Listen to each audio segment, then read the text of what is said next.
Bonsoir, une fois de plus. Chers frères et chères sœurs, je suis très ému de voir autant de monde ce soir. Vous savez, très souvent, lorsqu'on parle des amis de Dieu, très peu sont vraiment conscients de ce que nous devons faire.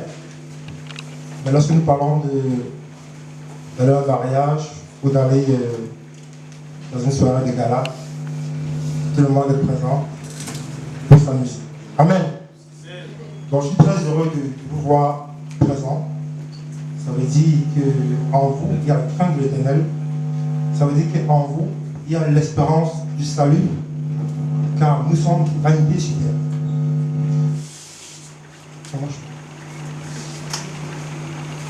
Très rapidement, je voudrais vous présenter le centre culturel politique. Pourquoi le centre? Mais également, j'avais de la foi aux hommes de Dieu. Ça veut dire que je croyais en Dieu, mais j'avais aucune foi aux hommes de Dieu. Et aujourd'hui, dans notre société, beaucoup de chrétiens ont foi en Dieu et ont foi en leur leader.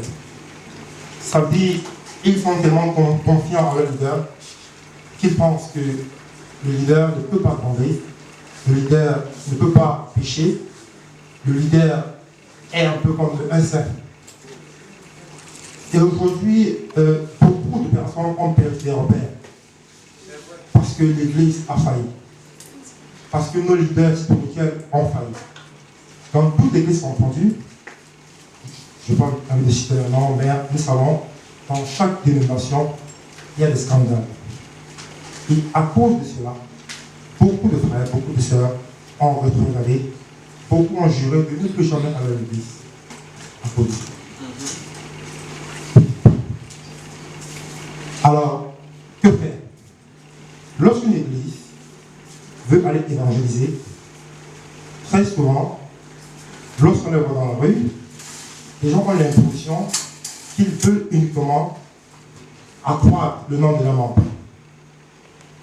Les gens ont l'impression qu'ils veulent uniquement grandir le nom de leurs fidèles. Parce qu'aujourd'hui dans l'église, c'est toujours les offrandes, on parle des dîmes, chaque fois il y a la pression sur les fidèles, on leur demande de construire des presbytères, on demande de l'argent, et beaucoup sont approuvés. Cependant, les leaders se permettent de rouler dans de grosses voitures, construire des grandes maisons. Donc, beaucoup ont perdu des repères dans la parole de Dieu. Alors, le Centre culturel biblique est une association interdénominationnelle. Ça veut dire que les membres sont des chrétiens de toutes dénominations. Et ensemble, nous étudions la parole de Dieu. Ensemble, nous méditons la parole de Dieu. Ensemble, nous évangélisons. Et depuis le lancement du centre, j'ai remarqué, lorsque nous allons évangéliser, beaucoup sont attentionnés à ce que nous disons. Parce que le message du centre n'est pas le message viens dans mon église. Le message du centre est un message viens à Jésus. Amen. Et beaucoup donnent leur vie. Ça fait environ 9 mois, nous avons beaucoup de témoignages. Dans le centre,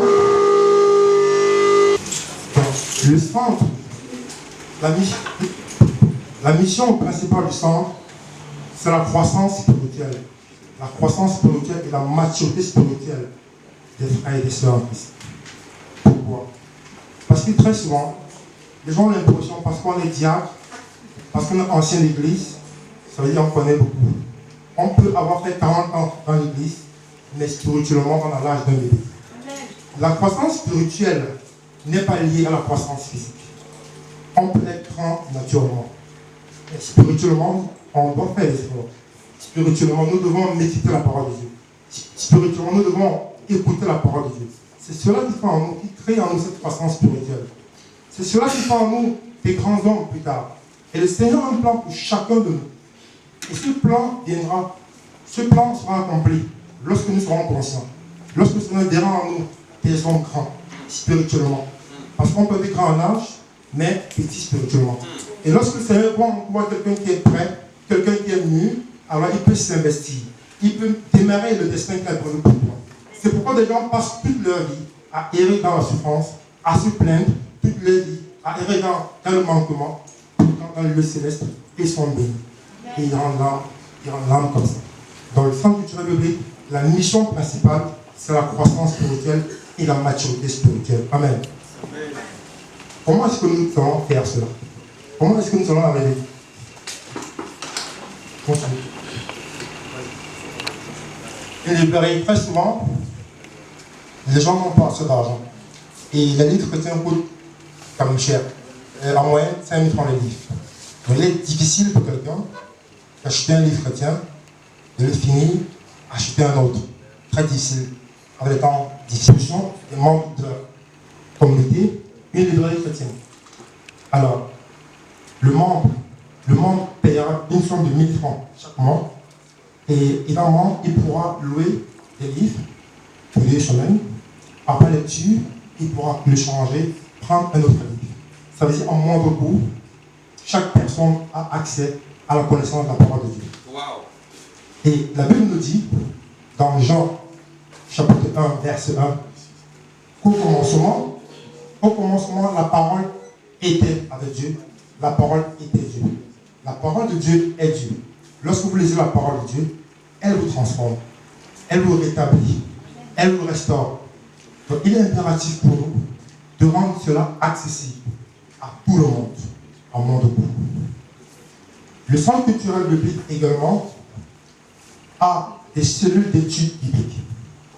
Ça veut dire, chaque semaine, lorsque nous évangélisons, généralement le vendredi, par la suite, l'évangélisation doit être accompagnée d'un suivi. Le suivi est très important. Donc nous avons des cellules d'études bibliques dans les différents quartiers de la ville, également dans le centre, le mercredi et le dimanche, où ensemble, nous méditons la parole de Dieu. Nous la méditons. Ensemble, nous créons l'atmosphère chrétienne.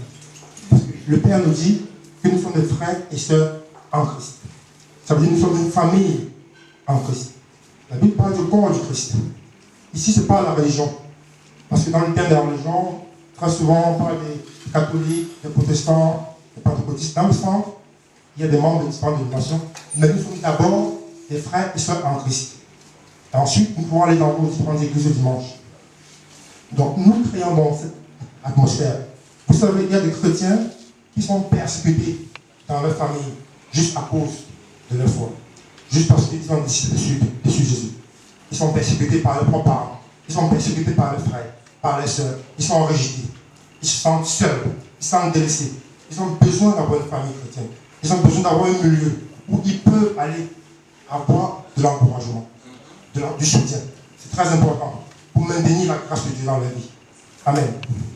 Donc le centre également, au travers des réunions de prière chaque vendredi, nous prions pour les uns les autres, nous prions pour les différents points de prière, nous prions pour nos familles, et ensuite nous partageons nos problèmes.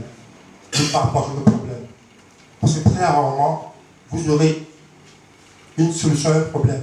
Quand vous allez voir un ami du quartier et vous faites un problème, il va généralement donner des conseils mondains et après il sera se moquer de vous. Dans le milieu chrétien, vous aurez un accompagnement sincère. Vous aurez un encadrement sincère. Donc voilà donc la raison pour laquelle le centre culturel de Bible a tous les jours. Et nous avons démarré le 5 septembre 2016.